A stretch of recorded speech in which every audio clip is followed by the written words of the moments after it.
What is up, everybody? It's James here from the Sawyer Family Reviews channel. Today is Wednesday, August 31st, 2022, and this is the weekly comic book pickups video. Every week I buy comic books. I can get them for myself. I get them for my kids. I get them at Queen City Comics in Fairfield, Ohio, zip code 45014. If you're in the area, into comic books, check out the comic shop, and while you're over there, check out the toy department. Let's jump in. We've got some back issues, we've got some current issues, and then we've got a book off my bookshelves that I want to talk to you about. It could be really good, it could be great, it could be pretty good, but in my opinion, it's better than a lot of the things that are currently being printed in mainstream comics. This time, however, it's a new hardcover. This is a brand new thing that just came out today, based on a newer series that I've talked about on the channel before. If you've already seen the thumbnail and the description, you already know what it is. So it's a current comic, but it's not part of the mainstream universe. Okay, stop. Just stop. All right, so back issue wise, I grabbed Gracie, Teenage Mutant Ninja Turtles Animated Adventures. I may have got this for her before. The cover looks familiar. There was nothing else for her, and we just got the Turtles Cowabunga Collection video game. So it seemed kind of a turtly time. This was based on the Nickelodeon 2012 cartoon. There are your creatives. This was originally $3.99. I think it was still $3.99 in the back issue bins. We got some Krang in there. We got the Turtles. We got Casey. We got Mikey. Yeah, why not? That'll be fun to pick up. And then for Blaze, who also didn't have a new comic this week, I just grabbed a Tick. I grabbed an old Tick issue from New England Comics. Back issue price. This is $3.50 back when it came out. It's the Massive Summer Double Spectacle. So yeah, it's got like Tick stuff in it. I haven't seen any actual. There he is. There's Tick and Arthur.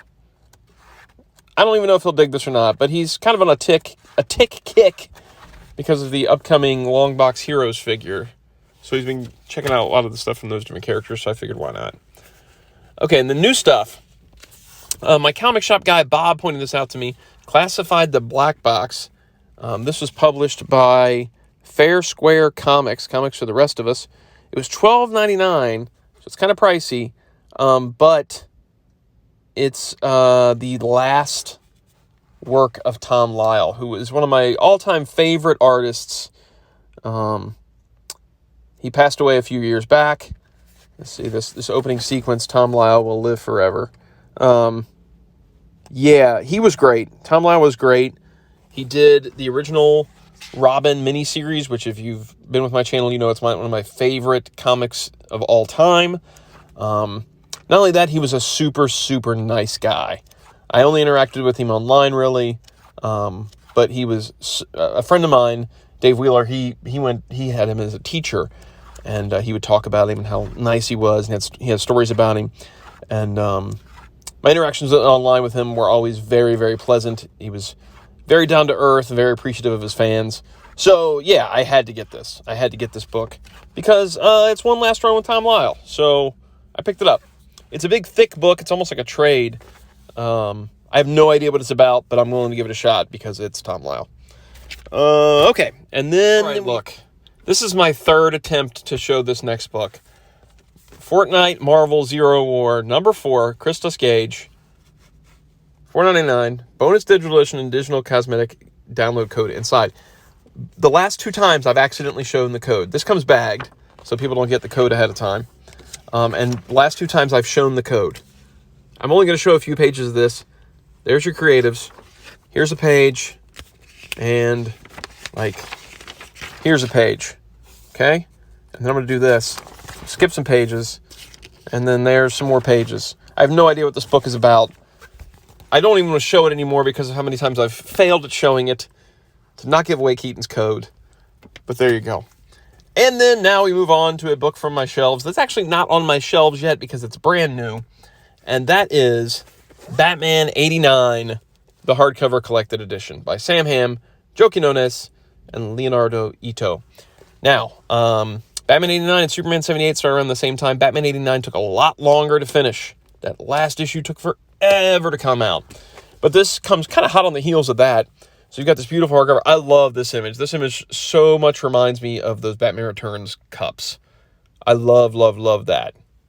Really, really cool. This retailed at $24.99. The story takes place after Batman Returns. It's written by Sam Hamm, who wrote the original screenplay for the first Batman and did a treatment then for Batman Returns, which they moved on to really do more of a Daniel Waters, Tim Burton film. But it picks up after that in the life of Bruce Wayne and Harvey Dent and all the characters you know. Ooh, I like this paper stock. It's not slick. It's got kind of a matte feel to it. I do like that. I like it that. This was pretty good. It was pretty good. It wasn't great. Superman 78 was great. It was pretty good. It was fun seeing the characters again. I've said this a million times, but I don't think it worked as well being a follow-up and seeing where these characters are at now as it would have had they done it to fit in between Batman and Batman Returns. I think that would have worked better to fit it in between those two films. It would have been more familiar to not changing up. They changed the bat suit up, and they, characters have aged and look slightly different. I don't know if that has to do with likeness rights or what, but everything looks a little bit different. And he kind of had to meld the ideas of Batman and Batman Returns and then also spin those off into something else. He was merging in some Batman animated looks with Bruce Wayne in that brown suit, and it felt like it was maybe too much on the old plate. Whereas Superman 78 just kind of fit nicely within the Superman films. Even though it explored new things, it basically explored a new villain. You could have stayed away from trying to touch on Catwoman, which she's kind of just here in this book, not really fleshed out. It's just like, oh, Catwoman's back. So although it's a fun read and better than a lot of the current Batman mainstream stuff, it still, I don't think, lived up to the hype, which is a bummer. It is a cool hardcover, though, because it's got the same deal as the Superman 78, where it's the printed to look like an old VHS, which I think is awesome. And it's worth getting to put on your shelves. How often are you going to get Michael Keaton Batman stories? You got the first two movies. You got all this other stuff that keeps getting delayed and pushed back or canceled entirely. And you got this guy right here. So there you go. I'll leave a link in the info section to order it off Amazon if you want. That is it for this week. See you guys next time around. If you like the videos, like, subscribe, notify. Talk to you soon. Bye.